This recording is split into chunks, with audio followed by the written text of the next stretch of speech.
Hello everyone, welcome back to my channel. Today I will share mysterious information about Puri Jagannath Temple. So let's start the video.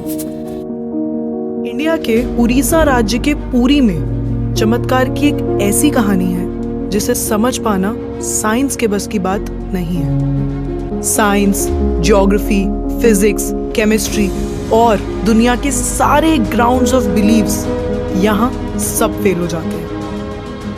Hindu मान्यता में 4 धाम होते हैं: बद्रीनाथ धाम, द्वारकाधीश धाम, रामेश्वरम और जगन्नाथपुरी। और ये कहानी है जगन्नाथपुरी की, जहाँ पे आज भी श्री कृष्ण का वास्तविक दिल धड़कता है। इस मंदिर के कुछ ऐसे रहस्य हैं जिनके बारे में सुनकर किसी के भी होश उड़ जाएंगे। वेस्टर्न कल्चर फॉलो करते करते हम एक ऐसे मोड़ पे तो आ चुके हैं जहां लोग भगवान के होने ना होने पे सवाल उठाने लगे हैं। पर यही सवाल अब मैं आपसे इस वीडियो के बाद पूछूंगी। आइए देखते हैं। हर मंदिर में जहां मूर्तियां मेटल या स्टोन से बनती हैं, वहीं जगन्नाथ मंदिर में भगवान की मूर्तियां लकड़ी से बनी हुई हैं। ऐसा क्यों? आइए बताती हूँ। 3102 BC में जारा नाम के एक शिकारी ने शिकार करते हुए गलती से तीर श्री कृष्ण के पैर पे चला दिया, जिससे श्री कृष्ण की मृत्यु हो गई। जारा ने श्री कृष्ण का देह संस्कार किया पूरे रीति रिवाजों के साथ। पर जब उनकी चिता शांत हुई तो जारा ने देखा कि एक चमकने वाली मेटल की चीज अभी तक जली नहीं थी। जारा को ये समझ नहीं आया था कि ये है क्या, तो उसने उसे उठाया और उसे बेचने निकल गया। पर उसको खरीदना तो दूर, किसी ने उसे हाथ भी नहीं लगाया। फिर आखिरकार जारा ने हार थक कर उस मेटल की चीज को एक लकड़ी पर रखा और उसे पानी में बहा दिया। गुप्त साम्राज्य के समय अवंती के राजा इंद्रद्युम्न, जो कि विष्णु जी के बहुत बड़े भक्त थे, उन्हें एक दिन सपने में आकर विष्णु जी ने एक नदी में डुबकी लगाने को कहा और ये भी कहा कि एक लकड़ी के तने में तुम्हें उस नदी में मैं मिलूंगा। इस सपने को देखकर अगले ही दिन राजा डुबकी लगाने चले गए। डुबकी लगाते वक्त राजा को नदी में थोड़ी ही दूर एक लकड़ी का तना भी दिखा। बिना देर किए राजा तने तक पहुंचे और उस तने को महल में ले आए। फिर राजा ने कुछ बहुत नामी काश्तकारों को बुलाया, पर उनमें से कोई भी उस लकड़ी से एक मूर्ति नहीं बना पाया। कई दिन बीत जाने के बाद एक काश्तकार महल में आया और उसने राजा से कहा कि ये मूर्ति मैं बनाऊंगा, पर मेरी एक शर्त है। राजा ने काश्तकार से उसकी शर्त पूछी, क्योंकि राजा किसी भी शर्त को मानने के लिए तैयार थे। तो काश्तकार ने कहा कि ये मूर्ति बनाने के लिए मुझे पूरे 21 दिन का समय चाहिए और मैं चाहता हूँ कि 21 दिन से पहले ना तो कोई मुझसे बात करे, ना मिले और ना ही मेरे किसी भी काम में विलंब डाले। राजा ने खुशी खुशी ये शर्त मंजूर कर ली। मूर्ति बनाने का काम शुरू हुआ। रोज मूर्ति बनने की आवाजें भी आती थी, पर धीरे धीरे वो आवाजें बंद हो गई। अवंती की रानी को लगा कि शायद भूख प्यास से काश्तकार मर चुका है, इसीलिए उन्होंने जहां मूर्ति का काम चल रहा था उस कमरे के दरवाजे को खुलवाने की जिद की और राजा को उनकी बात माननी पड़ी। जैसे ही दरवाजा खुला तो उन्होंने ये देखा कि वहां कोई काश्तकार था ही नहीं। सिर्फ और सिर्फ 3 मूर्तियां थी: भगवान जगन्नाथ, उनके भाई बालभद्र और उनकी बहन सुभद्रा। और उसी जगन्नाथ जी की मूर्ति में वो मेटल वाली चीज भी रखी गई थी, जो कि कुछ और नहीं, श्री कृष्ण का धड़कता हुआ दिल था। ये कोई नॉर्मल ह्यूमन हार्ट नहीं है, ये एंशिएंट एडवांस टेक्नोलॉजी का क्लियर सबूत है। ये हार्ट एनर्जी ट्रांसमिट करता है और हम सब ने ये तो पढ़ा ही है that stones and metals are good conductors of electricity and wood is a bad conductor of electricity. इसीलिए idols in the Jagannath temple are made up of wood. सिर्फ यही नहीं, हर 12 साल में एक बार भगवान की नई मूर्ति स्थापित की जाती है और भगवान के दिल को उस मूर्ति में शिफ्ट किया जाता है। ये किया इसलिए जाता है क्योंकि जो energy transmitting device, if we talk scientifically, उस मूर्ति में होता है, वो इतनी एनर्जी ट्रांसमिट करता है that the wood gets depleted with time और इसीलिए उसे बदलने की जरूरत होती है।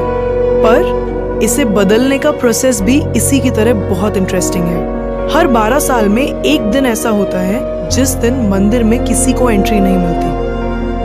पूरी शहर की बिजली काट दी जाती है। मंदिर के मेन पंडित की आंखों पे पट्टी और हाथों में बड़े और मोटे ग्लव्स पहनाए जाते हैं और 100% अंधेरे में इस दिल को निकालकर नई मूर्ति में फिर से स्थापित किया जाता है। जिन पंडितों ने इतिहास में ये सेरेमनी करी है, उनका कहना है कि उन्होंने देखा तो कभी नहीं, पर इस चीज को, जिसे हम ब्रह्म पदार्थ भी बोलते हैं, इसे हाथों में पकड़ने पे ऐसा लगता है जैसे जिंदा खरगोश पकड़ लिया हो। माना ये भी जाता है कि अगर किसी ने ब्रह्म पदार्थ को देख लिया तो उसकी मौत उसी समय निश्चित है। इसीलिए बिना आंखों पे पट्टी लगाए किसी को भी ये सेरेमनी करने की परमिशन नहीं है।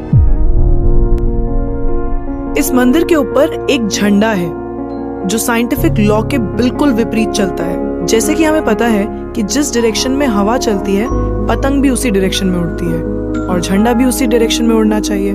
पर जगन्नाथ मंदिर के इस झंडे की बात बिल्कुल अलग है। ये हमेशा हवा के ऑपोजिट डायरेक्शन में उड़ता है। क्यों और कैसे, आज तक कोई समझ नहीं पाया। इस झंडे के साथ एक और खास बात है कि इसे रोज बदलना पड़ता है। इसीलिए मंदिर के पांडु 214 फीट ऊपर लगे इस झंडे को रोज चढ़कर बदलते हैं, क्योंकि कहा जाता है कि अगर किसी दिन ये झंडा नहीं बदला गया तो मंदिर 18 सालों के लिए बंद हो जाएगा। मंदिर में आए भक्तों के बीच रोज प्रसाद बांटा जाता है। उनके लिए वो प्रसाद बनाया जाता है और जगन्नाथ मंदिर में होने वाली हर चीज में कहीं ना कहीं भगवान की कोई ना कोई लीला छुपी है। मंदिर में रोज 500 लोगों के लिए प्रसाद बनता है और कभी कभी भक्तों की संख्या हजारों में भी चली जाती है। पर जगन्नाथ मंदिर में भक्तों के लिए प्रसाद कभी कम नहीं पड़ा। दिन भर मंदिर में प्रसाद बांटा जाता है, पर कहते हैं कि आज तक इस मंदिर में एक भी दाना प्रसाद ना कम पड़ा है और ना ही व्यर्थ गया है। पर ऐसा एस्टिमेशन इंसानों के लिए करना तो बहुत ही मुश्किल है। और ये बात यहीं खत्म नहीं होती। प्रसाद बंटने की मिस्ट्री तो है ही, उससे बड़ी मिस्ट्री है प्रसाद बनाने की। लकड़ी की आग पे 7 मिट्टी के बर्तनों को एक के ऊपर एक रखकर प्रसाद बनाया जाता है। साइंस और लॉजिक्स कहते हैं कि सबसे पहले सबसे नीचे वाले बर्तन का प्रसाद पकना चाहिए, पर पुरी के जगन्नाथ मंदिर में साइंस और लॉजिक्स नहीं चलते। इन 7 बर्तनों में सबसे पहले सबसे ऊपर रखे जाने वाले बर्तन का प्रसाद पकता है, फिर उससे नीचे वाले बर्तन का, और ऐसे ही सबसे नीचे रखे बर्तन का प्रसाद सबसे आखिरी में पक के तैयार होता है। हाँ, मुझे पता है आपको भी अभी कुछ नहीं समझ आ रहा होगा। इसे आज तक कोई नहीं समझ। इस मंदिर की खूबसूरती शब्दों में नहीं बताई जा सकती। इतना बड़ा मंदिर इतने सालों पहले बिना किसी टेक्नोलॉजी के कैसे बनाया होगा। पर क्या आपको पता है 214 फीट के इस मंदिर की डोम की परछाई आज तक कभी बनी ही नहीं। Are you shocked? You must be. But it is true. Jagannath Puri temple के डोम्स की शैडो बनती ही नहीं है कभी भी, at any time of the day। और हमारी फेवरेट साइंस इस बात का भी लॉजिक नहीं ढूंढ पाई।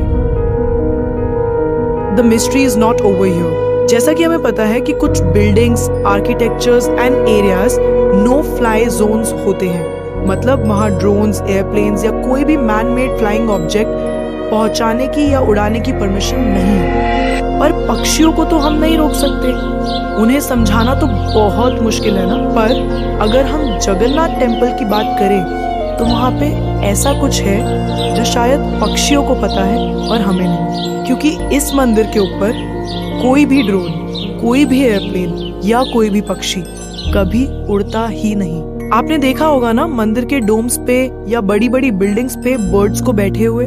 कभी जगन्नाथ पुरी जाएंगे तो देखिएगा that birds don't rest on the roof of Jagannath temple. आप कभी भी किसी भी पक्षी को जगन्नाथ टेम्पल की छत पे या उसके डोम्स पे बैठा हुआ नहीं देखेंगे। बेजुबान पक्षी ये जानता है कि इस मंदिर के ऊपर से उड़कर नहीं जाना। All of these things sound so exciting, right? अगर आपको ये कहानी जानने में और सुनने में मजा आ रहा है और आप ऐसी ही नई नई चीजें और कहानियां जानना चाहते हो तो श्वेता's लिटिल वर्ल्ड को सब्सक्राइब करना मत भूलना। हम आपके लिए बार बार कुछ नया लाते रहेंगे। आइए फिर से चलते हैं जगन्नाथ मंदिर की मिस्ट्रीज की तरफ। सुदर्शन चक्र, ये नाम तो आपने सुना ही होगा। सुदर्शन चक्र भगवान विष्णु का अस्त्र है। ये अधर्म का विनाश करता है। जगन्नाथ मंदिर के टॉप पे एक सुदर्शन चक्र है और उससे आप जिस भी डायरेक्शन से देखोगे उसकी फेसिंग आप ही की तरफ होगी। भगवान जगन्नाथ, जिनके नाम का मतलब ही जगत के नाथ है, इनके मंदिर में लाखों श्रद्धालु अपनी आस्था और प्यार भगवान के लिए लेकर आते हैं। पर इस मंदिर में सिर्फ हिंदुओं को दर्शन करने की अनुमति है। किसी भी और धर्म के इंसान को दर्शन बाहर से ही करवाए जाते हैं और दर्शन करवाकर भेज दिया जाता है। 12वीं सदी से बने हुए इस मंदिर को स्विट्जरलैंड की एक महिला ने 1,78,00,000 रुपए का चढ़ावा भी चढ़ाया। ये मंदिर में चढ़ाया गया अभी तक का सबसे बड़ा चढ़ावा है। पर फिर भी क्योंकि वो हिंदू नहीं है, दर्शन उन्हें भी बाहर से ही करने पड़े। हम भूल गए हैं कि हम एक ऐसे धर्म से जुड़े हैं जिसने दुनिया में संस्कृति, सभ्यता, परंपरा और संस्कार को हमेशा जिंदा रखा है। ये सनातन धर्म है। हर साल पुरी में जगन्नाथ जी की रथ यात्रा भी निकलती है। ये 9 दिन का त्योहार होता है जिसमें भगवान श्री जगन्नाथ, देवी सुभद्रा और भगवान बालभद्र को गर्भगृह से निकालकर रथ पर बिठाकर यात्रा करवाई जाती है। माना जाता है कि ये यात्रा इसलिए निकलती है क्योंकि भगवान इन 9 दिनों में प्रजा के बीच आकर प्रजा के सुख दुख को खुद देखते हैं और इस यात्रा में लाखों करोड़ों भक्तों की भीड़ हर साल इस यात्रा का हिस्सा बनती है। जगन्नाथपुरी मंदिर की मिस्ट्रीज यहाँ खत्म नहीं होती। और भी बहुत सारी कहानियां हैं जो हम नहीं जानते, जैसे कि हर साल भगवान 15 दिन के लिए बीमार पड़ते हैं और भक्तों के लिए मंदिर में दर्शन बंद कर दिए जाते हैं। पर बहुत कम लोग जानते हैं कि ऐसा क्यों होता है। वी होप आपको ये वीडियो देखकर अच्छा लगा होगा। तो अब मैं आपसे पूछना चाहती हूँ, आपको क्या लगता है, भगवान सच में होते हैं